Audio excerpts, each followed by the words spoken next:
In a remote plantation house in rural Georgia, a daguerreotype from 1855 captured what seemed an innocent family portrait. Colonel Harrington's daughter Abigail, standing alongside 7 enslaved men. For over 160 years, this photograph remained in a private collection, dismissed as merely documenting property ownership. But when DNA testing in 2019 connected dozens of African American families to a prominent Southern bishop's lineage, historians began piecing together a devastating truth.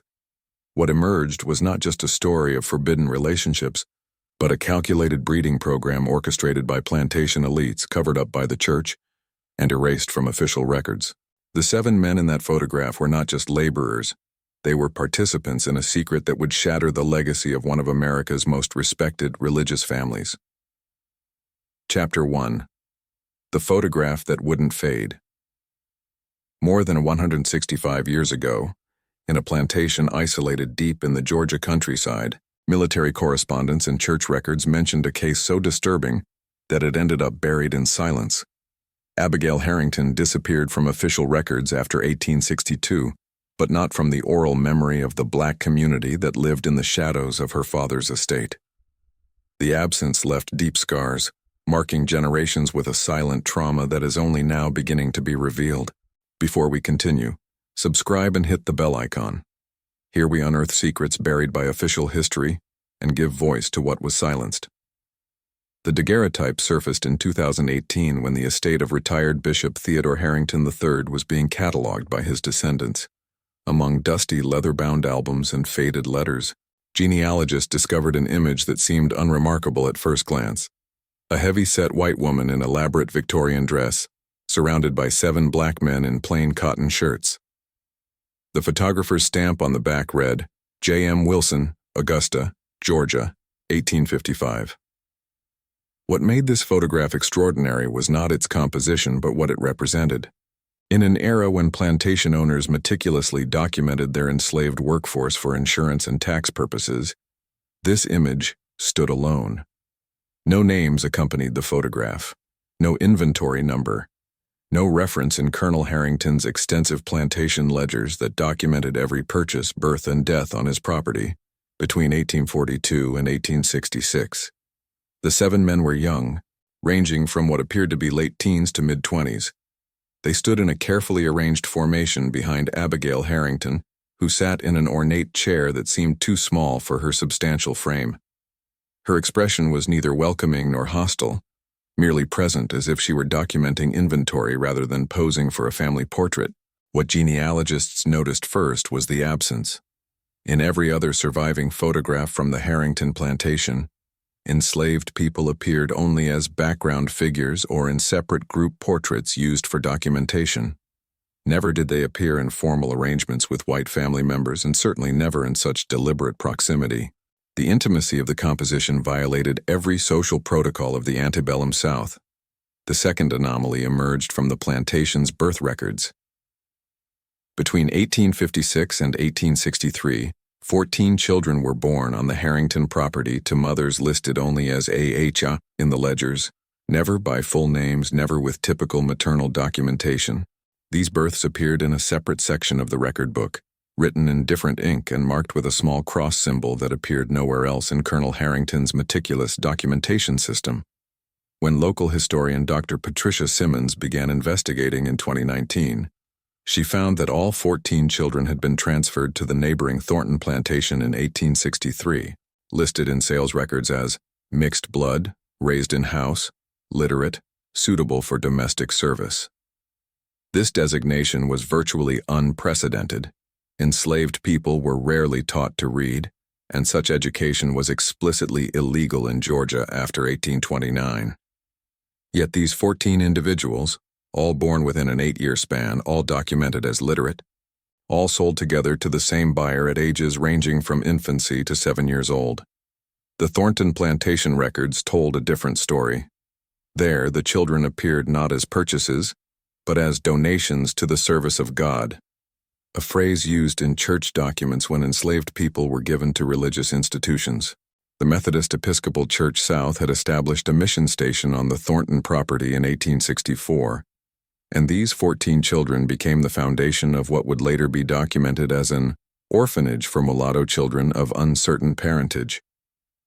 None of the official records mentioned Abigail Harrington after November 1862.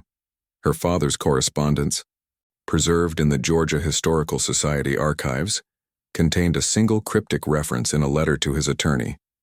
"The matter regarding my daughter has been resolved through the intervention of Bishop Cavendish.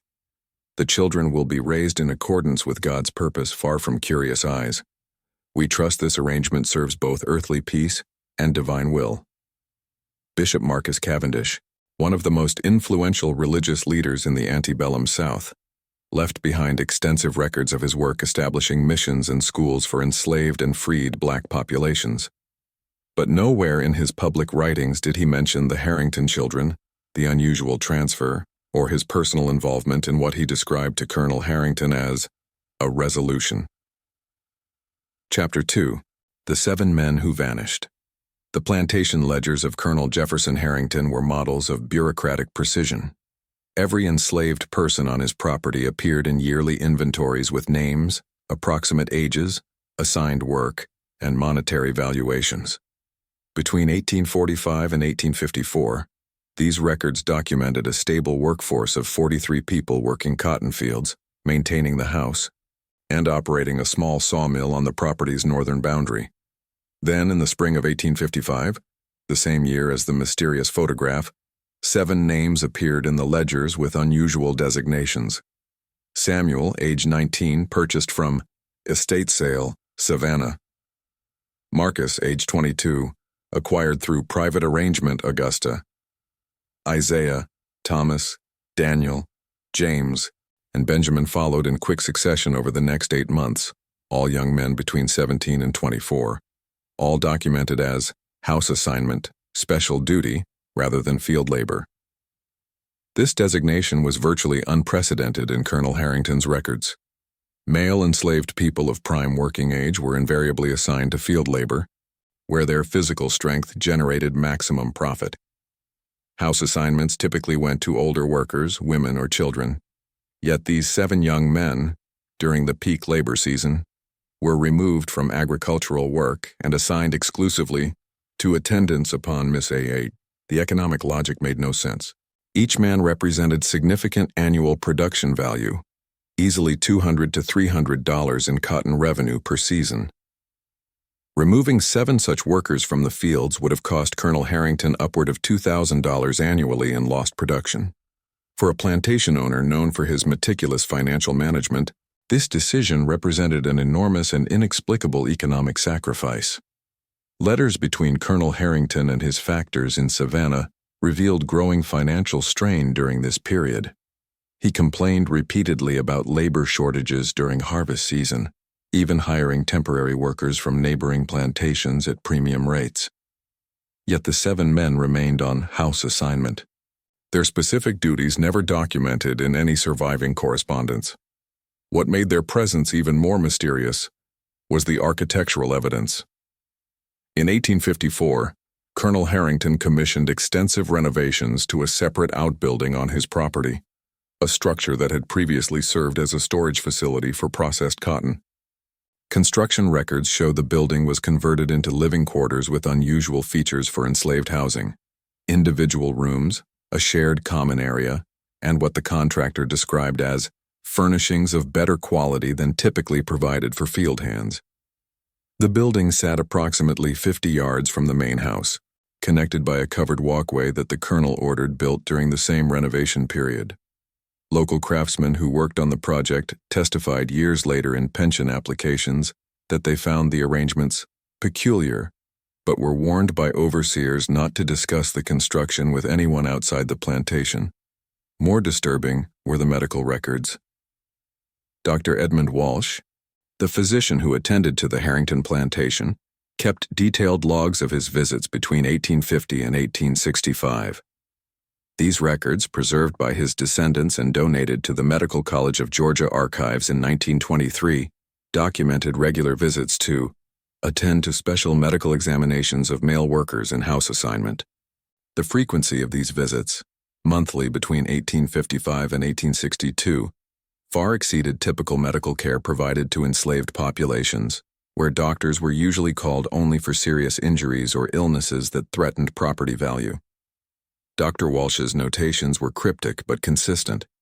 Examined 7 males, all in suitable condition.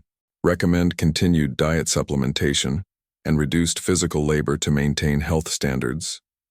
This language echoed livestock management more than human medical care, suggesting these men were being maintained for a specific purpose that required them to remain in optimal physical condition.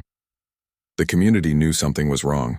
Oral histories collected by the WPA Federal Writers Project in the 1930s included interviews with formerly enslaved people who had lived on neighboring plantations. One elderly woman, identified only as Aunt Rebecca in the transcripts, recalled, "Folks whispered about Colonel Harrington's special boys. They didn't work the fields like other men. They stayed close to that big house, and nobody was allowed to talk to them at church gatherings. When babies started coming, we knew. We always knew. But you didn't speak of such things, not if you wanted to live." Chapter 3. The Bishop's Bargain. In the autumn of 1862, as Confederate forces struggled against Union advances and the plantation economy began its collapse, Colonel Harrington received a visitor whose arrival was documented in the county newspaper, Bishop Marcus Cavendish, one of the Methodist Episcopal Church South's most prominent leaders.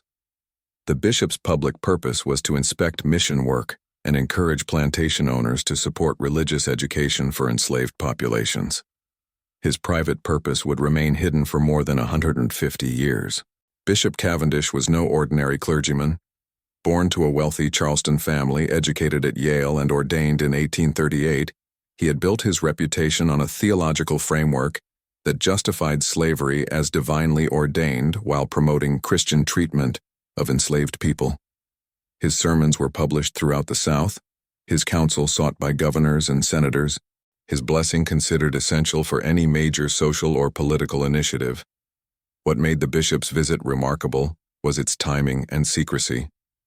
Confederate military records show the region was under strict martial law in October 1862, with civilian travel restricted and all movements requiring military authorization. Yet Bishop Cavendish arrived at the Harrington plantation without public announcement, stayed for 3 days, and departed without the customary social calls that usually accompanied such high-profile visits. The only surviving documentation of this visit comes from a single letter, discovered in 2020 among the papers of the bishop's personal secretary. Written in coded language that would only become clear in light of later discoveries, the letter describes arrangements made for the permanent resolution of the colonel's domestic difficulty, and references 14 souls whose mixed nature requires special Christian guidance far from public scrutiny. What happened during those 3 days in October 1862 can only be reconstructed from fragments. Abigail Harrington, who had been living in increasing isolation in the main house, disappeared from all records after November of that year. Family correspondence suggests she was sent to relatives in Tennessee, though no such relatives appear in any genealogical records. The 7 enslaved men, who had lived in the converted outbuilding for 7 years, were sold in December 1862 to different buyers scattered across Georgia, Alabama, and South Carolina, their dispersal so systematic that it suggests deliberate effort to prevent them from ever communicating with each other again. The 14 children, ranging from infancy to 7 years old, were transferred not through sale but through what church records called a charitable donation to serve God's purpose. They arrived at the Thornton Plantation's Methodist mission in January 1863, accompanied by sufficient funds to ensure their upkeep until adulthood, a sum that would have represented a substantial financial burden for a plantation owner already struggling with wartime economic pressures. Bishop Cavendish's personal involvement in establishing what he termed the Harrington Foundling Home is documented in church records that describe it as a mission to provide Christian education and proper moral guidance to children of mixed heritage whose parentage is unknown. The language was carefully crafted to imply abandonment rather than deliberate separation, rescue rather than cover-up. Now, I invite you to leave in the comments where you're watching from and the exact time you're listening to this story. I want to know how far these silenced accounts reach. The mission operated with unusual autonomy. While most church-run institutions for enslaved or freed black children received minimal funding and operated under close supervision, the Harrington Foundling Home received regular financial support directly from Bishop Cavendish's office. The children were taught to read and write, illegal in Georgia but overlooked due to the bishop's influence. They were prepared not for field labor, but for positions as domestic servants, skilled craftsmen, and eventually as religious educators themselves. What no one acknowledged publicly was that every one of these 14 children shared remarkably similar features: light complexion, distinctive facial structure, and in several cases, striking resemblance to the Harrington family portraits that hung in the colonel's main house. The oral tradition among black families who lived near the mission preserved what official records erased. These children were not orphans of unknown parentage. They were the offspring of a calculated breeding program. Their mothers a white woman who violated every social boundary of her era. Their fathers enslaved men selected for specific physical characteristics. The bishop's bargain was comprehensive. In exchange for his silence and his church's role in concealing the children's true parentage, Colonel Harrington provided substantial financial support to the Methodist Episcopal Church South's mission work. Church financial records from 1863 through 1867 show recurring anonymous donations that coincide exactly with documented payments from the Harrington estate. The quid pro quo was never stated explicitly, but the pattern was undeniable. Chapter 4. Children of Silence. The Harrington Foundling Home operated in a curious space between slavery and freedom. The 14 children who arrived in January 1863 were legally enslaved, their transfer documented as property changing hands, their status unchanged by the charitable language used to describe their relocation. Yet they lived in conditions that resembled free black institutions far more than typical plantation arrangements. Each child received a new surname, Thornton, after the plantation where they now resided, erasing any direct connection to their Harrington origins. Church records documented them with single given names and the collective designation of uncertain parentage, raised in Christian care. This linguistic erasure was systematic and deliberate. Any documentation that might link them to Colonel Harrington's property or to Abigail Harrington herself was removed from official records. The children were educated, an extraordinary circumstance in 1863 Georgia, where teaching enslaved people to read remained a criminal offense, punishable by fine or imprisonment. But Bishop Cavendish's influence protected the mission from prosecution. Local authorities who might otherwise have enforced the law looked away when the bishop's personal endorsement accompanied the institution. The hypocrisy was stunning. The same religious leaders who preached that slavery was divinely ordained were secretly preparing enslaved children for roles that required literacy and education. Martha Thornton, the youngest of the 14, left behind a diary that surfaced in 2019 when her great-great-granddaughter donated family papers to the African American History Museum. Written in careful, precise handwriting that testified to rigorous education, Martha's entries from 1870 through 1874 described life at the mission with heartbreaking clarity. We are told we are blessed, saved from the fate of field hands, given knowledge that others are denied. But we are still property, still owned, still subject to sale if the mission's benefactors withdraw their support. We learn to read scriptures that justify our bondage, write letters for masters who cannot be bothered with such tasks, and pray for souls that include our own. We are taught that we are children of God, but we are reminded daily that we are also children of shame, born of circumstances that must never be spoken. The mission's curriculum was revealing. Beyond basic literacy and numeracy, the children received instruction in deportment, domestic management, religious education, and what records describe as proper understanding of their place in society. They were being groomed not as field laborers but as house servants, teachers in colored schools, and eventually as religious leaders themselves, positions that required education but also absolute discretion about their origins. When the Civil War ended and the 13th Amendment abolished slavery in December 1865, the 14 children at the Harrington Foundling Home experienced freedom differently than most formerly enslaved people. They were not illiterate field hands, suddenly thrust into an unfamiliar world. They were educated, trained, and prepared for roles in the emerging post-war society. But this preparation came with invisible chains, the expectation of eternal silence about their true parentage. Bishop Cavendish's role in their transition to freedom was documented in church records as exemplary Christian charity. He personally arranged positions for several of the older children, one as a teacher in a Freedmen's Bureau school, another as a domestic servant in a prominent Charleston family, a third as an assistant to a Methodist minister establishing churches for freed black populations. These placements appeared generous, but they also ensured that the children remained under the church's observation and influence. The pattern was clear: scatter them wide enough that they could never compare stories or question the narrative they had been taught, but maintain sufficient contact to ensure their continued silence. It was institutional control masquerading as benevolence, and it worked for more than a century. By 1875, all 14 of the Harrington children had left the mission. Church records documented their dispersal across Georgia, South Carolina, Alabama, and as far as Kansas and Illinois. They married, had children of their own, and built lives in the segregated South and Midwest. Most achieved middle-class stability, teaching positions, small businesses, church leadership roles. Unusual success for formerly enslaved people in an era of violent oppression. But none of them ever spoke publicly about their origins. Family oral histories preserved fragments, whispered conversations about the white mother, vague references to plantation secrets, warnings passed from generation to generation that some things are better left buried.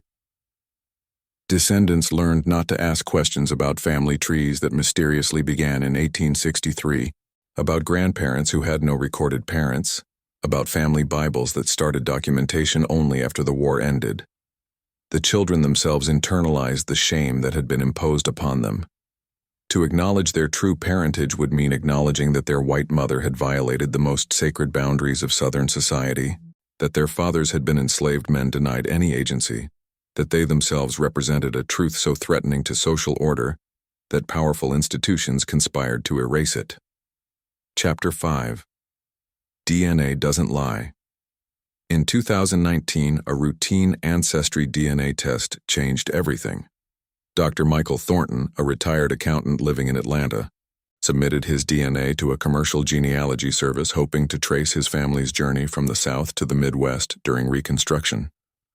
What he discovered instead was a genetic connection that should have been impossible. He shared significant DNA with descendants of the Harrington family, the prominent white family whose legacy included not only plantation wealth but also Bishop Theodore Harrington III, one of the most respected religious leaders in Southern history. The initial match appeared on the testing service's website as a close family connection, the level of genetic similarity typically seen between second or third cousins. Dr. Thornton assumed it was an error. His family history, carefully maintained through generations, documented a clear line descended from Martha Thornton, born approximately 1856, formerly enslaved, parentage unknown. White ancestry was possible. Many African American families carried such genetic evidence of slavery's brutalities. But a connection to a prominent family, and specifically to a bishop's lineage, seemed implausible. He contacted the other match, a woman named Elizabeth Cavendish Harrington, whose family tree included impeccable documentation, tracing back to colonial Virginia. Her initial response was dismissive. Genetic testing sometimes produced false positives, she explained politely, and surely there was some mistake. But when additional matches began appearing, 7 different families, all descended from the 14 children documented in the Harrington Foundling Home records, all showing genetic connections to both the Harrington family and each other, dismissal gave way to uncomfortable questions. Dr. Thornton, a methodical man who had spent his career analyzing financial data, approached the genetic puzzle with systematic precision. He contacted other descendants of the Harrington children, encouraging them to take DNA tests. By 2020, he had compiled results from 23 individuals descended from 9 of the original 14 children. The genetic patterns were undeniable. All carried significant European ancestry. All showed markers linking them to the Harrington family line. and all shared genetic similarities suggesting they were descended from a common maternal ancestor. The implications were staggering. The 14 children raised at the Harrington Foundling home were siblings or half-siblings, all sharing the same mother. That mother carried Harrington family genetics, and given the historical documentation of Abigail Harrington's disappearance from records in 1862, the same year the children were transferred to the mission, the conclusion was inescapable. But the genetic analysis revealed something more disturbing. The children's paternal ancestry showed diversity. They had different fathers, all of African descent, all carrying genetic markers typical of West African populations from regions that supplied the majority of enslaved people to American plantations.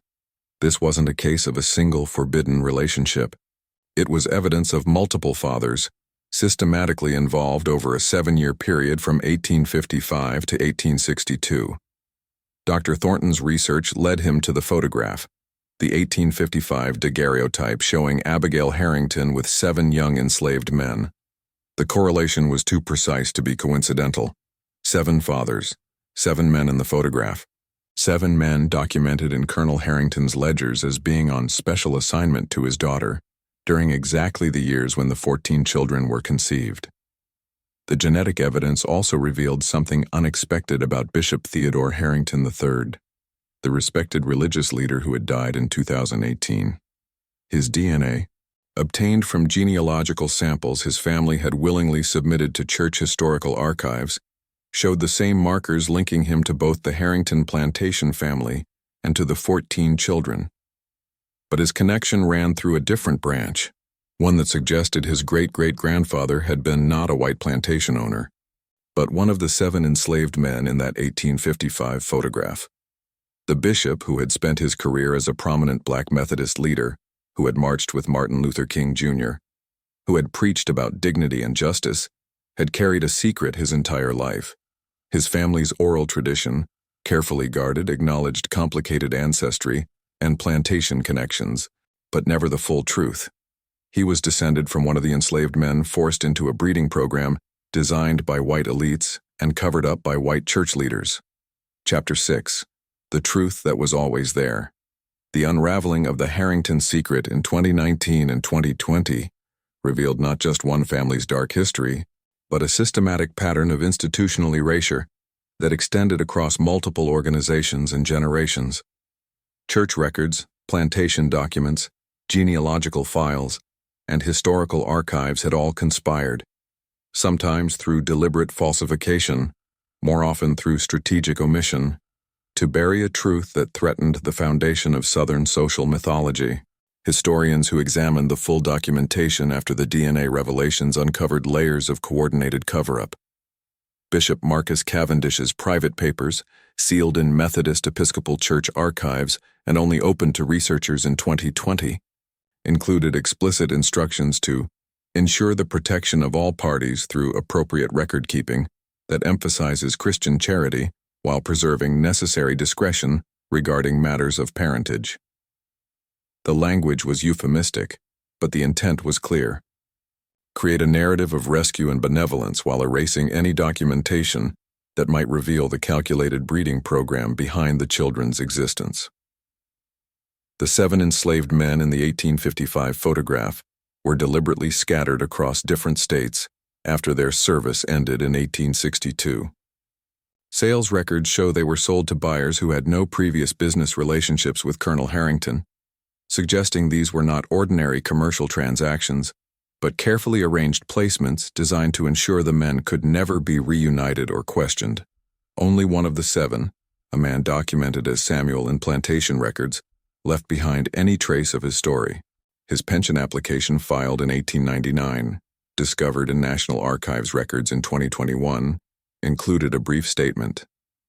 I was kept separate from other enslaved men and made to serve in ways I will not describe to my dying day. The shame of what I was forced into follows me still. That single sentence, buried in bureaucratic paperwork and ignored by historians for over a century, contained the only direct testimony from the men themselves about what they had endured. The 14 children carried the burden of their parents' trauma into the post-war world. Despite their education and relative economic success, They remained marked by the circumstances of their conception. Family letters preserved by descendants reveal a recurring pattern. The children internalized the shame that had been imposed upon them, believing themselves products of sin rather than victims of exploitation. Their mother, described in whispers as weak and fallen, was cast as the perpetrator rather than another victim of a system that denied women agency and regarded enslaved men as nothing more than breeding stock. Abigail Harrington herself vanished completely from historical record after 1862. Family researchers have searched Tennessee church records, cemetery documentation, and asylum archives without finding any trace of where she went or when she died. The most likely scenario, based on fragmentary evidence and comparison with similar cases, is that she was institutionalized, removed from public view and held in a private sanatorium where women who violated social norms were routinely confined until death. She would have been approximately 30 years old in 1862, had given birth to 14 children in 7 years, and had been declared morally and mentally unfit by her own father and the church he trusted to handle the situation. The revelation of the Harrington breeding program forced a reckoning with historical narratives that had long minimized or romanticized sexual exploitation under slavery. This was not a case of forbidden love or complicated relationships, language that historians had sometimes used to describe interracial sexual dynamics in the antebellum South. This was systematic exploitation. Young men held in bondage, selected for specific physical characteristics, assigned to service that generated not field labor, but children, all orchestrated by white elites and sanctioned through institutional silence. The church's role was particularly damning. Bishop Cavendish and the Methodist Episcopal Church South had positioned themselves as moral authorities, claiming to bring Christian civilization to enslaved populations while simultaneously covering up evidence of breeding programs that treated human beings as livestock. The bishop's theological writings preached the sanctity of marriage and family, while he personally arranged the erasure of 14 children from their true family history. The hypocrisy was complete. If this story has gripped you, leave a like. It helps the story of the Harrington children reach more people. When Dr. Michael Thornton published his genetic findings in 2021, descendants of both the Harrington family and the 14 children faced impossible choices. For white Harrington descendants, acknowledging the connection meant confronting their ancestors' participation in sexual exploitation and conspiracy to conceal it. For black descendants, many of whom had built family identities around carefully constructed narratives that minimized the trauma of slavery, the DNA evidence forced acknowledgement of their grandmother's and great-grandmother's deepest shame. They were descended from a breeding program. The photograph from 1855, once dismissed as merely documenting plantation property, became evidence of a crime that no court would ever prosecute. Those 7 young men, standing in formal arrangement behind a white woman, were not posing for a family portrait. They were being documented like livestock, evidence of Colonel Harrington's investment in a program that generated 14 children who could be trained, educated, and eventually deployed as living proof of the plantation elite's benevolent treatment of enslaved people. The legacy of that program extended far beyond the immediate victims. Bishop Theodore Harrington III, the respected civil rights leader whose DNA revealed his descent from one of those 7 men, had unknowingly carried his great-great-grandfather's trauma into his ministry. His sermons about dignity and justice took on new meaning when understood as emerging from a lineage that began with systematic exploitation.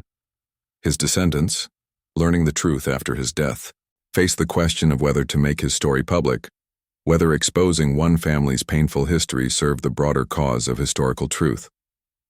As of 2025, the full story remains incompletely told. Church archives continue to seal some documents related to Bishop Cavendish's activities during the 1860s. The Harrington family estate maintains control over certain papers, citing privacy concerns. Descendants on both sides of the racial divide continue to grapple with how to acknowledge a shared history that violates every narrative of how families should form, persist, and be remembered. The daguerreotype from 1855 hangs now in the African American History Museum in Washington, D.C., donated by Elizabeth Cavendish Harrington in 2023 as an act of acknowledgement. Beside it, A placard names the 7 men, names reconstructed from plantation records and DNA genealogical research: Samuel, Marcus, Isaiah, Thomas, Daniel, James, and Benjamin. It names the 14 children, and it names Abigail Harrington, no longer described as perpetrator but as another victim of a system that denied women autonomy and reduced human beings to property. The museum placard concludes with a quote from Dr. Thornton's research. This photograph documents not just slavery's economic exploitation, but its sexual violence, its institutional cover-ups, and its transgenerational trauma. Every person in this image, white and black, free and enslaved, was trapped in a system that treated human bodies as resources to be controlled, exploited, and erased from memory. The children they produced carried that trauma for more than 150 years before DNA testing revealed what oral tradition had always whispered. Some secrets are buried so deep that only science can bring them to light. Subscribe to the channel to learn more forbidden and forgotten stories. Thank you for following the case of the Harrington Plantation. See you in the next video.